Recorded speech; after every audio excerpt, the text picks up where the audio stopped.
ये काया जीव चला रहा है। ये सारे गुरु लोग इस जीव को परमात्मा बना बैठे हैं।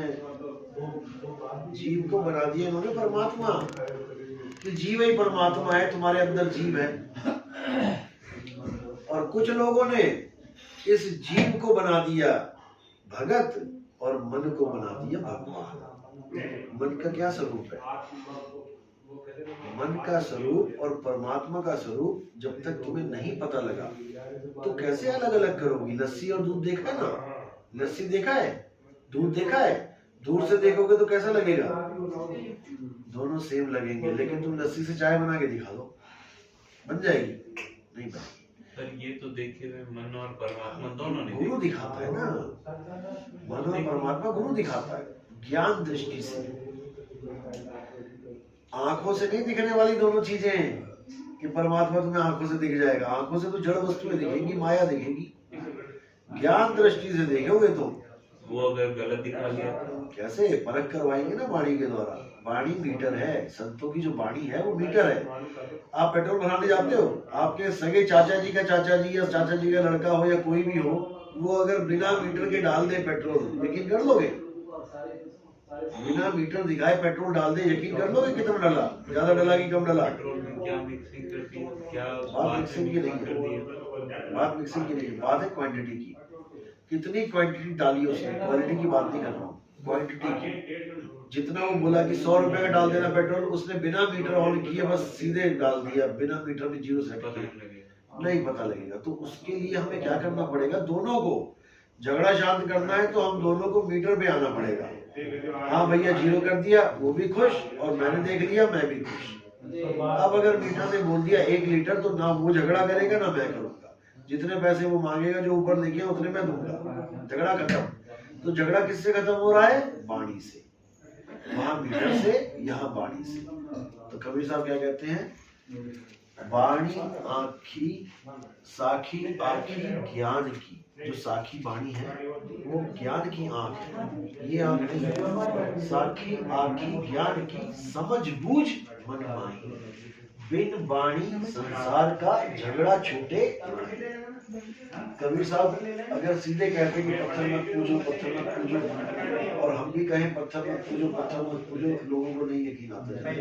हमने वाणी बोल दी कि पाथर पूजे हरी मिले, तुमने पूजो पहाड़, इससे ये चक्की बनी पीसी संसार। अब ये बिल्कुल दिमाग में बैठ जाए, क्या वाणी बोल रही है, यानी संतों की वाणी कह रही है, इसका मतलब कुछ तो सच होगा। तो वाणी है मीटर, परमात्मा क्या है, मन क्या है, जीव क्या है, ये तुम्हें वाणी के द्वारा बताया जाएगा कि संतों ने क्या बोला है, वाणी क्या बोली है। अभी थोड़ा गर्म होगा ना,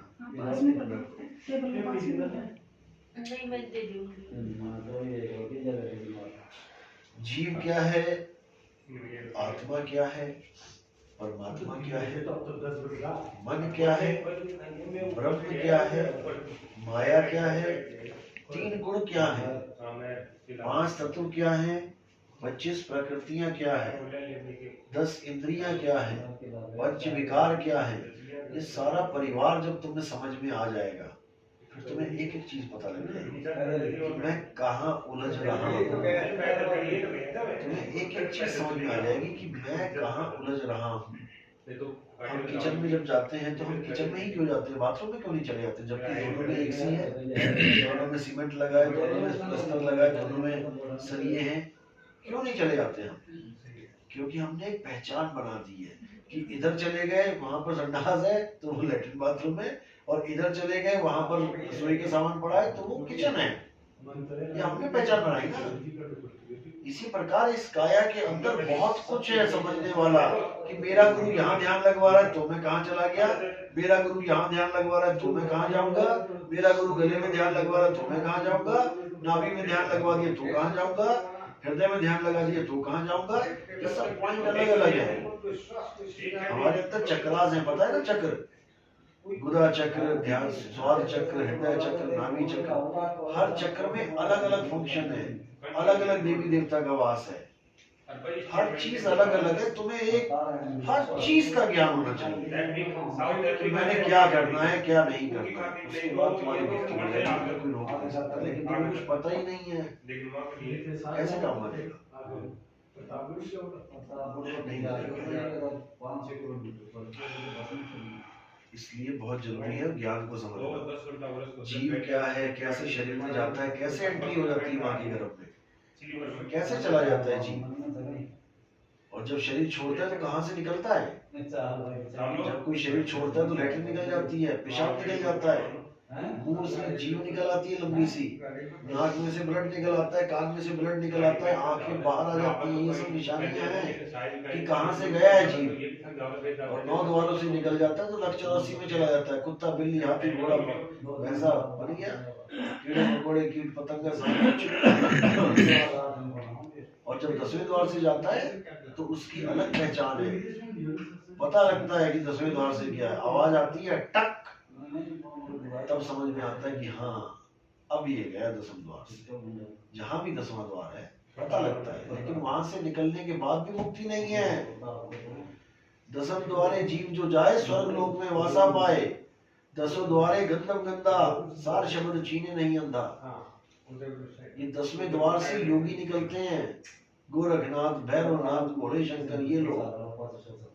कबीर साहब इसको मना करते हैं, नहीं जाना है। 9 द्वारे संसार सब, 10वें योगी साध, एकादश खिड़की बनी कोई जाने संत सुजान। वो कहते हैं 10वें को भी त्यागो, छोड़ दो, अब 11वें दरवाजे पे आ जाओ। 9 द्वारे प्रगट कीते, 10वां गुप्त रखाया, गुरु द्वारे लाई पावनी, इकना 10वां द्वार दिखाया। इकना 10वां यानी 11। 11वें द्वार का ज्ञान नहीं है किसी बाबा जी के पास, सब 10 तक ही अटके पड़े हैं। समझ रहे हो? अपनी पूरी किताबें खंगाल दो, कहीं 11वां द्वार अगर कहीं बता दे, गारंटी की बात है। लेकिन कबीर साहब 11वें की बात करते हैं, 10 द्वार से योगी निकल जाते हैं, उसमें क्या बड़ी बात है? उसका कोई रूप नहीं है। योगी निकलते हैं 10वें द्वार से, और कबीर साहब मना करते रहे गोरखनाथ को कि 10वें से नहीं निकलना है, 10वें से निकलेगा मारा जाएगा। ये सोच समाना कहाँ है? सुरत समाये शब्द में, वाको काल न खाए। उसका विचार कर, तब गोरखनाथ ने सरेंडर किया। ये तो खत्म है। माँ है, जबकि ये माँ नहीं है। जो तुम्हारी माँ है उनको तुम जानते नहीं हो वो कैसी है। जब अंत समय आएगा और माँ छोड़ के चली जाएगी तुम्हें, तब यहाँ पर क्या पड़ा होगा? एक लाश। लाश। और जो माँ होगी वो छोड़ के जा चुकी है। तुम खुद अपने मुंह से कहोगे मेरी माँ मुझे छोड़ के चली गई। चली कहाँ गई? ये पड़ी तो है, ये पड़ी तो है। डालो जप्फी, करो प्यार, लेकिन तुम्हें पता लग चुका है कि मेरी माँ इसमें नहीं है, ये तो केवल पुतला पड़ा हुआ है। माँ तो चली गई, स्वर्गवास हो गया। वास यानी रहना। कहाँ पे रह रही है अब? स्वर्ग में रहना। तो जब माँ के स्वर्ग में रहने चली गई तो फिर मरा कौन? जब माँ तुम्हारी स्वर्ग में रहने चलेगी तो माँ मरी कहाँ? अभी मैं चला जाऊंगा अपने घर तो मैं मर गया क्या? अभी मैं यहाँ हूँ, यहाँ बैठा हूँ, यहाँ वास है मेरा। अपने घर चला गया तो मेरा घर अपने घर वापस वास है मेरा। मरा कौन? कोई नहीं मरता। तुम गलती से हड्डी को, चमड़ी को, मांस को, लोथड़ों को, बाल को, खाल को मां समझ बैठे। यानी एक तोता एक पिंजड़े में रहता है और गलती से खुद को भी पिंजड़ा मान बैठा है और अपनी अम्मा को भी पिंजड़ा मान बैठा है, अपने पापा को भी पिंजड़ा मान बैठा है। जबकि तोता पिंजड़े को छोड़ के एक दिन उड़ जाएगा। तो तुम्हें आज तक नहीं समझ में आया कि तुम्हारी माँ कौन है। अपनी माँ से रोज बातें कर रहे हो लेकिन तुम्हें पता ही नहीं है छोड़ के जाएगी कौन। और जिसको तुम देख रहे हो वो केवल पिंजड़ा है। माँ तो इसमें बोल रही है और एक दिन बोलती बोलती बोलती चली जाएगी।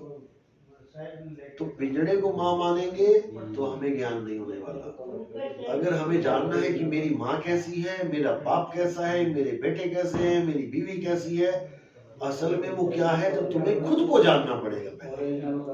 जब तुम खुद को जान जाओगे कि अरे मैं तो आत्मा हूँ, अजन्मा, नित्य हूँ, शाश्वत हूँ, तो समझ जाना तुमने सबको जान लिया।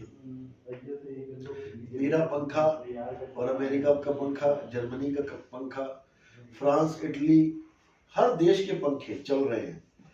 अब मुझे वहां जाने की जरूरत है क्या कि वो कैसे चल रहे हैं? मुझे क्या वहां जाना पड़ेगा? देखना पड़ेगा उनके पंखे कैसे चल रहे हैं। मुझे केवल अपने पंखे में उंगली लगा देनी है करंट में। जिस करंट से मेरा पंखा चल रहा है उसी करंट से सारी दुनिया के पंखे चल रहे हैं। तो मुझे घर बैठे पता लग गया कि सारी दुनिया के पंखे कैसे चल रहे हैं। इसी प्रकार अगर मैंने अपनी आत्मा को जान लिया तो मुझे पता लग जाएगा इस दुनिया में जितने भी शरीर हैं ये चल कैसे रहे हैं। जब मेरा शरीर मेरी आत्मा की वजह से चल रहा है, जीव की वजह से चल रहा है, तो बाकियों के भी उसी की वजह से चल रहे हैं। तो ऐसे इसको आत्मज्ञान कहते हैं, यानी अपना ज्ञान। आत्मज्ञान यानी अपना ज्ञान। जैसे आत्मकथा यानी अपनी कथा, किसी और की नहीं। आत्मरक्षा यानी अपनी रक्षा। आत्महत्या यानी अपनी हत्या।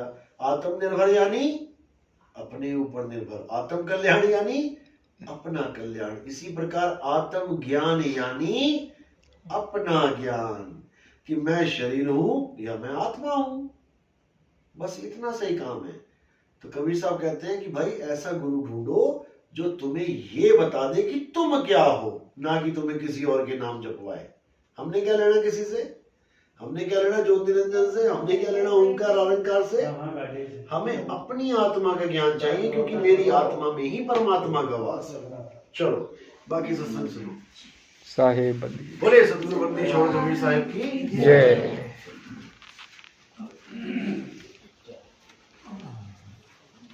अच्छा माता जी, सतनाम साहेब।